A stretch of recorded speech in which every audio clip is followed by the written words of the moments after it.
अरुणाचलेश्वराय नमः। ॐ अरुणाचलेश्वराय नमः।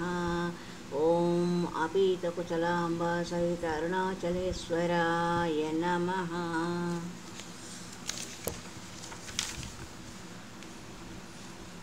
అరుణాచలేశ్వరుడు విధి విధానాలతో మహాశివుని ఆరాధించడానికి మనకు కొన్ని విశేష సమయాలు ఉన్నాయి.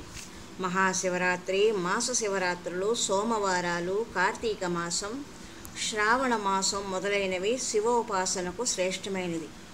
మాఘ కృష్ణ చతుర్దశి నాటి లింగోద్భవ సమయము, శ్రావణ మాసము, సోమవారము, ప్రదోష సమయము ఈ రెండు దేవతలకు సైతము దుర్లభాలని భావించి ఆ సమయంలో తప్పక శివార్చన చెయ్యాలని బిల్వ అష్టోత్తర స్తోత్రంలో చెప్పబడింది. మాఘ కృష్ణ చతుర్దశి నాటి అర్ధరాత్రి సమయంలో బ్రహ్మ విష్ణువులను పరీక్షించడానికి పరమేశ్వరుడు అనాద్యంత దివ్యలింగ స్వరూపంలో ఆవిర్భవించాడు. సర్వలోక క్షేమం కోసము కాలకూట విషాన్ని మింగి కంఠంలో నిలిపాడు. కాబట్టి ఆ సమయంలో అందరూ శివారాధన చెయ్యాలి. ఆ రోజు మహాశివుడికి ఒక బొట్టు నీరైన అభిషేకం చెయ్యాలి. అభిషేక ప్రియుడు శివుడు. మనస్సు, శరీరం పవిత్రంగా పరమేశ్వర భావంతో నిండి ఉండాలని ఉపవసించాలి. శివనామ స్మరణతో జాగరణ చెయ్యాలి. త్రికాలలోనూ విధిగా అభిషేకం చెయ్యాలి. జన్మానికి ఒక శివరాత్రి.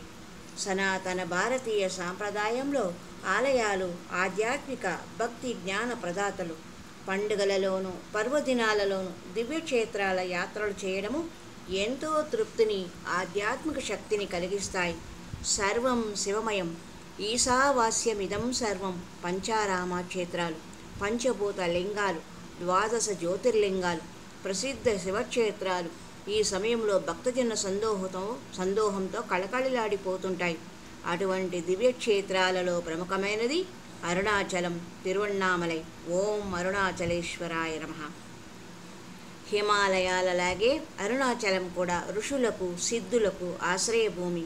శివ, స్కంద, లింగ పురాణాలలోనూ కేశ ఉపనిషత్తులోనూ అరుణాచల క్షేత్ర మహత్యం కీర్తించబడింది.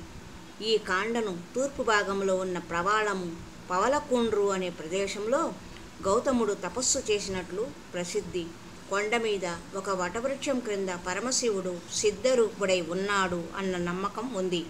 తిరు అనగా శ్రీ, అన్నామలై అంటే పెద్ద కొండ అని అర్థం. అరుణాచలంగా కూడా ప్రసిద్ధి చెందిన పవిత్ర క్షేత్రం తిరువణ్ణామలై. ఆకాశాద్వాయ వాయో అగ్ని ఆగ్నేరాప అబ్ధ పృథివీ పృథివ్యా ఓషధయ. ఈ విధముగా ఏర్పడిన పంచభూతాలకు ప్రతీకగా పంచభూత లింగాలను పూజిస్తాం. వీటి అన్నిటి సూక్ష్మరూపంగా తెలియపరచడానికి ఉద్దేశించబడిన నిర్గుణ స్వరూపమే లింగం. మనకు తెలియకుండా ఉన్న అంశాన్ని తెలియపరిచేది లింగం. పరమేశ్వరుడే జగత్కారణుడని, సృష్టి స్థితిలయలు చేసే జగత్ప్రభు, ఏ ఆకారము అవయవము లేదని, సర్వాంతర్యామి, సర్వదేవమయుడు, చరాచర ప్రపంచ స్వరూపుడు, ఏ ఆకారంతో ఏ ప్రతీకతో పూజించినా ఆ పరమాత్మతత్వం నిరాకారమని తెలియజెప్పేది లింగం. మనకు ప్రధానంగా కనిపించేవి పంచభూతాలే. వాటిలో భూమిని పీఠంగాను, ఆకాశాన్ని లింగంగాను, ఇతర భూతాలను అంతర్లీనంగా కలిగి ఉన్నది కనుక లింగమని చెప్పబడింది. ఇది సర్వదేవతలకు స్థానం. సర్వము ఇందులోనే లయిస్తుంది కనుక ఆ పరమాత్మ ప్రతీకను లింగం అని నిర్వచించారు. పంచభూత లింగాలలో అగ్నిలింగం ఉన్న శైవక్షేత్రం అరుణాచలం. శ్రీ రమణ మహర్షి ఆశ్రమం స్థాపించి సుమారు అర్ధ శతాబ్ది కాలం తమ జీవితాన్ని గడిపిన పుణ్యభూమి అరుణాచలం. అరుణగిరి, సోణగిరి, సుదర్శనగిరి మొదలైన పేర్లు ఈ కొండకు ఉన్నాయి. అరుణ అంటే పాపాలను హరింపజేసేదని, అరుణగిరి అంటే ఎర్రని కొండ అని తాత్పర్యం. ఈ కొండ సాక్షాత్తు శివస్వరూపమని, పరమశివుని లింగాకృతి అని విశ్వాసం. ఓం అరుణాచలేశ్వరాయ నమః.